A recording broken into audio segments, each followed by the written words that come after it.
Hello friends, আসসালামু আলাইকুম। সবাই নিশ্চয়ই অনেক ভালো আছেন। আপনি হয়তো আপনার জীবনে অনেকবারই ট্রেনে ভ্রমণ করেছেন। ট্রেনে ভ্রমণ করার সময় হয়তো অনেকবার বিপদেরও সম্মুখীন হয়েছেন। আবার কখনো পাহাড়ের মধ্য দিয়ে যাওয়ার সময় আশেপাশে প্রাকৃতিক দৃশ্য আপনাকে রোমাঞ্চিত করেছে। আজকের এই ভিডিওতে আমি আপনাদেরকে এমন কিছু ট্রেন লাইনের কথা বলবো যেখান দিয়ে যাত্রা করা মৃত্যুর মুখ থেকে ঘুরে আসার সমান। তো চলুন শুরু করা যাক সেই দুর্গম পথের যাত্রা।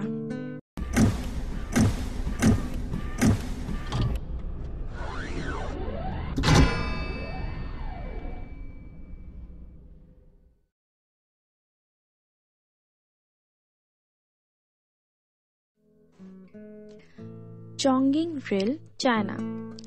প্রায় 256 কিলোমিটার লম্বা এই রেলপথটি চীনের চংগিং শহরে অবস্থিত।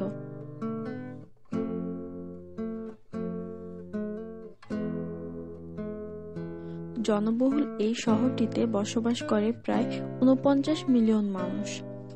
ঘন জনবসতিপূর্ণ এই শহরে রেলপথ স্থাপনা করাটা ছিল ইঞ্জিনিয়ারদের জন্য একটি চ্যালেঞ্জ, কিন্তু চীনের ইঞ্জিনিয়াররা এই অসাধ্য সাধন করেছে।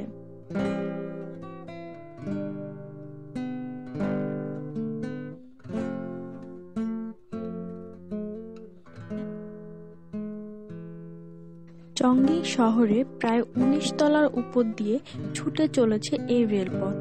এই রেলপথটির সবচেয়ে রোমাঞ্চকর দিকটি হলো এটি বিভিন্ন বাড়ির ছাদ, এমনকি বাড়ির মধ্য দিয়েও যাত্রা করে।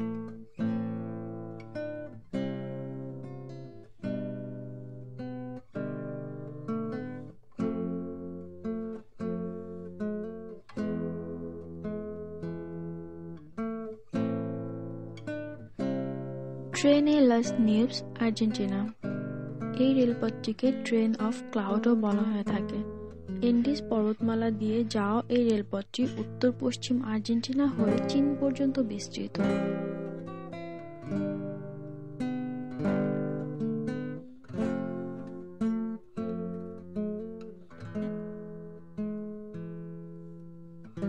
আঁকাবাঁকা এই রেলপথটি 29টি পুল ও 21টি সুড়ঙ্গ আছে, যেগুলি এই যাত্রাকে আরো রোমাঞ্চকর করে তোলে।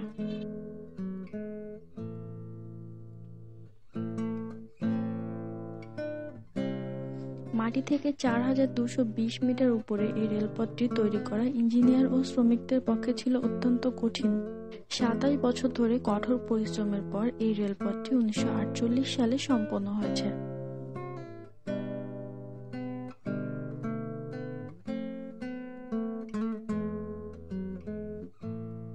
The death railway, Thailand. এই রেলপথটি ব্যাংকক, থাইল্যান্ড আর রেঙ্গুনের মধ্যে যোগসূত্র স্থাপন করে। 415 কিলোমিটার দীর্ঘ এই রেলপথটি নির্মিত হয় 1943 খ্রিস্টাব্দে। জাপান সম্রাটের উদ্যোগে নির্মিত এই রেলপথের একপাশে রয়েছে খাড়া পাহাড় আর অপর পাশে রয়েছে গভীর খাদ। জানেন তো, 1 লাখেরও বেশি শ্রমিক এই রেলপথ নির্মাণের সময় উপর থেকে পড়ে গিয়ে মারা যায়। তাই এই রেলপথটির নাম করা হয়েছে দ্য ডেথ রেলওয়ে।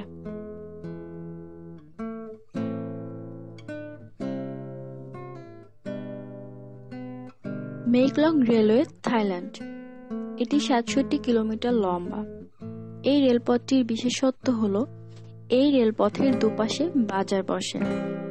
যখন ট্রেন আসে তখন দোকানদাররা দোকানের জন্য ব্যবহৃত স্ট্যান্ডের সাহায্যে টাঙানো তাঁবুকে তাড়াতাড়ি সরিয়ে ফেলে, ট্রেনটি যাবার পথ ফাঁকা করে দেওয়ার জন্য।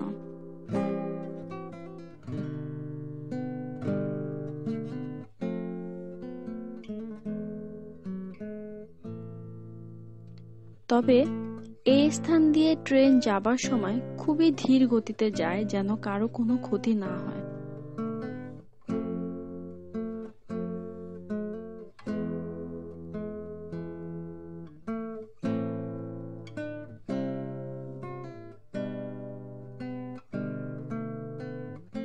কুরান্ডা স্চেনিক রেলওয়ে রুট, অস্ট্রেলিয়া। 34 কিলোমিটার লম্বা এই রেলপথটি নির্মাণ হয়েছিল 1882 সাল থেকে 1891 সালের মধ্যে। এই রেলপথটির সব থেকে রোমাঞ্চকর দিকটি হলো এই রেলপথের পাশে একটি বিশাল ঝর্ণা আছে, আর রেলগাড়ি যখন এই ঝর্ণার পাশ অতিক্রম করে তখন সেই ঝর্ণার পানি সকল যাত্রীদেরকে ভিজিয়ে দেয়। শুধু ঝর্ণার পানিই নয়, এই রেলপথের আশেপাশে অদ্ভুত ও রোমাঞ্চকর প্রাকৃতিক দৃশ্য ট্রেনে বসা যাত্রীদের মধ্যে ভয় সঞ্চার করে। তো বন্ধুরা, আজ আর আপনাদেরকে আতঙ্কিত করতে চাই না। আপনাদের অভিজ্ঞতা আমাদেরকে কমেন্ট করে জানান। আবারও নতুন কিছু নিয়ে আপনাদের সাথে আবারও দেখা হবে। সে পর্যন্ত সবাই ভালো থাকবেন, সাবস্ক্রাইব করে আমাদের সাথেই থাকবেন। আল্লাহ হাফেজ।